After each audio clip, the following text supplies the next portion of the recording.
জানাজার স্তরে খালেদা জিয়ার লাশ, সংসদের দক্ষিণ প্লাজায় মানুষের ঢল। সাবেক প্রধানমন্ত্রী ও বিএনপি চেয়ারপারসন বেগম খালেদা জিয়ার মরদেহ কঠোর নিরাপত্তার মধ্য দিয়ে জাতীয় সংসদ ভবনের দক্ষিণ প্লাজায় পৌঁছেছে। তাকে বহন করা হয়েছে লাল সবুজের রঙের জাতীয় পতাকার পোড়ানো একটি ফ্রিজার ভ্যান। সেনাবাহিনীর হিউম্যান চেইন তৈরি করে রাষ্ট্রীয় প্রোটোকল তার মরদেহ আনা হয়।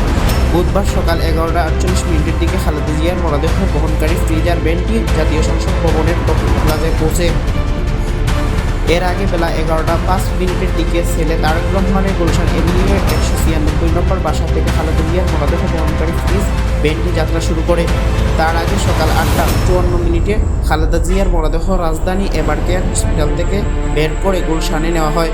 শুরুতে তার দীর্ঘদিনের বাসভবনে ফ্রিজারে নেওয়ার কথা থাকলেও পরে গাড়িটি তারেক রহমানের গুলশান এভিনিউয়ের 196 নম্বর বাসায় নেওয়া হয়।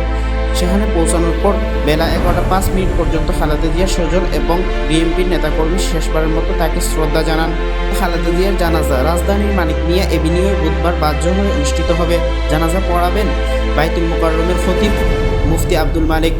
জানাজা আয়োজনে এর মধ্যেই যাবতীয় প্রস্তুতি সম্পূর্ণ হয়েছে।